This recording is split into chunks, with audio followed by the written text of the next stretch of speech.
BigMind.com. Michael Frankel. It's fight week. We're heading up to Framington, New Mexico for Cage Fury Resurrection. We got one half of the main event, Joey Trevino, on the line with us. Thank you for the time, sir. It's fight week. How you doing?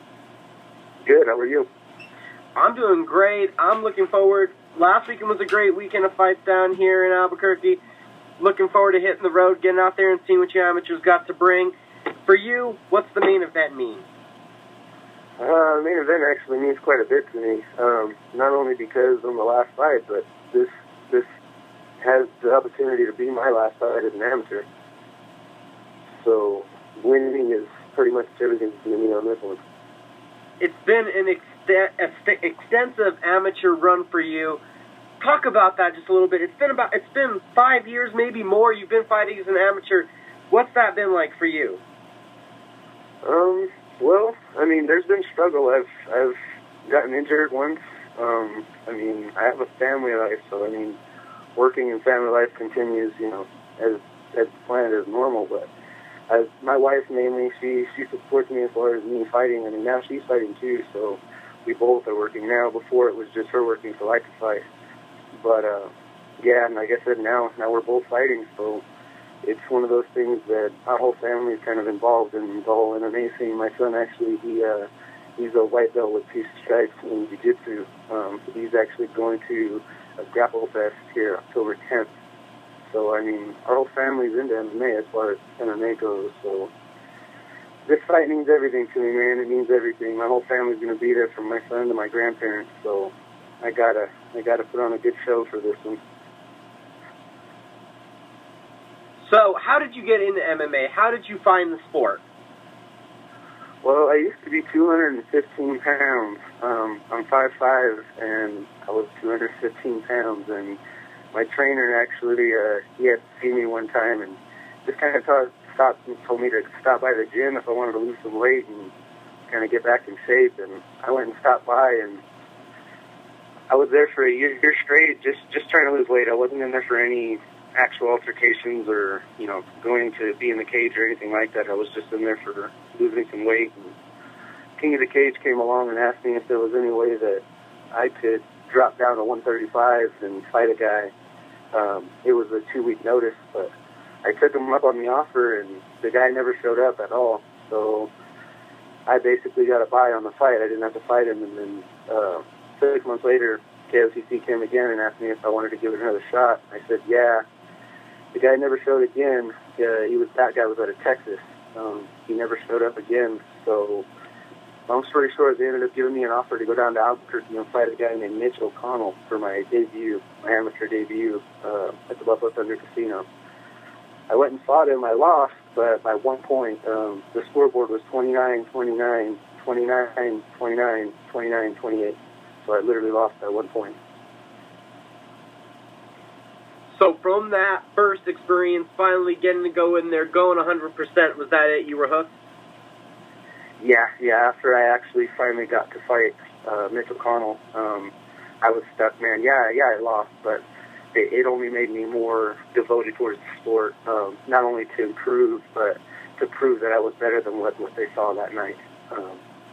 And I, like you said, I've been there almost 4 years now, and I've done everything I can to improve, to evolve.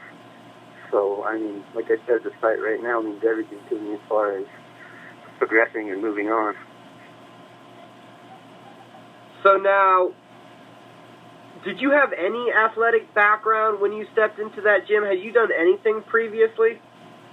I wrestled for a couple of years, but it was Pee Wee Leagues when I was in elementary. My older brother made me wrestle. Other than that, I would have never even got myself involved in it. So then, how much was this just like a big change of lifestyle for you, going from that to becoming a martial artist and this transformation over the last, 7 years it sounds like? Yeah, everything, man. It changed my life entirely.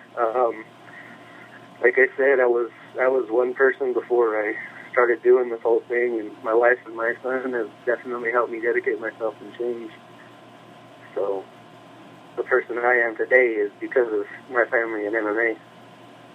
And then you've talked about the wife. What's it like, both of you fighting, and then especially for this card coming up, I believe you're both going to be in action, right? Yeah, we both are fighting. So what's that like? Both of you fighting, both of you cutting weight right now, both of you going through the same camp. It's exciting.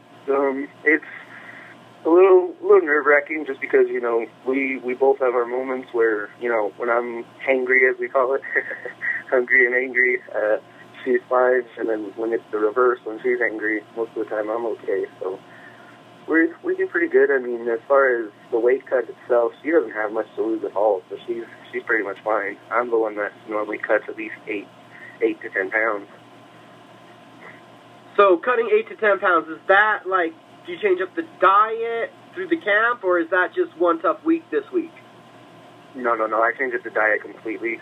Like right now, I'm only a couple pounds out, and mainly I'll lose all of it just from going to training and eating right. It'll all go away. But no, just the most part, I say I'm hungry now just because, you know, I'm not eating as much as my body's normally used to. Like I told you, I walk around at 135, 140, so my meals are pretty pleasant. But as of right now, they're really small portions and mainly water, just, you know, stuff like that. So across the ring from you, going to be Jesse Tafoya, Jackson's wing fighter. What's your thoughts on your opponent? Yeah. Well, I know he's been training just as hard as I have, if not harder, so, I mean, I know the fight is going to be, if not an exciting one, a fast one, so. Seen both of you guys get there, and it happens a lot. On the ground is where both of you like to work. What's our chances, and what do you expect of that battle? Well, if he wants to take it to the ground, that's his choice, but I'd rather keep it standing. If he wants to go to the ground, I'm more than happy to accommodate him, but I'd rather keep it standing.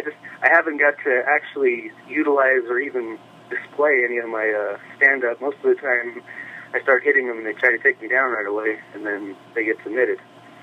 So I'd really like to kind of, you know, put on my stand-up game and let people see I can do stand-up as well. I'm not just a ground guy. So is that a goal with all the rounds that you've gotten in throughout your time as an amateur? Is that still the goal, that you would like to be able to do a little bit more live striking? Yeah, that is the goal. And then, same area, how much support are you expecting there in Farmington? Because we know you're not too far away up there in Colorado.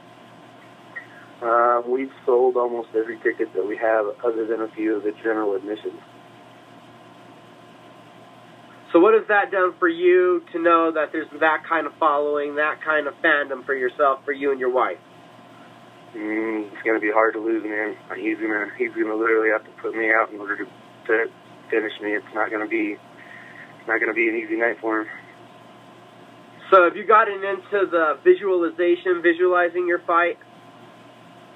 Yeah, actually, we do a lot of shadow boxing, and my coach has us sit there and kind of meditate a little bit, you know, and kind of visualize what's going to happen, what we're going to do if one thing happens, what we're going to do to, you know, not only defend but aggress as well. Just, you know, small things like that. When we shadow box, he has us try and visualize our opponent across the way. A lot of it is just, you know, as far as I'm concerned, I care less what he's going to do when I get in that cage, but once it starts happening, you know, my body automatically reacts the way it reacts. I can sit here and plan 100 times a day on what I'm going to do, but when push comes to shove and it actually goes down, once he starts swinging and doing his thing or trying to submit me or whatever, my body is going to react in a whole different ways than the game plan. So where do you see, or where have you envisioned the finish coming? Well, to be honest, I want to finish Jesse, but I've heard he's a very strong competitor, a very strong and talented guy, so I mean, as far as finishing him goes, that's the plan, but if not, I plan on a full, all 3 rounds and 3 minutes of playtime. Of playtime. And then, like we said, it's been an extensive amateur run. What's the chances that this is the last amateur fight?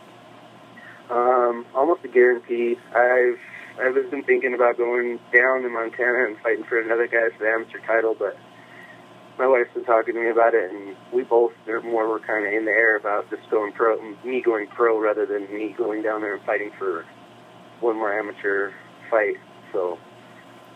But is it kind of tempting when they offer you a little shiny trophy? You know, you get a belt. It's kind of nice.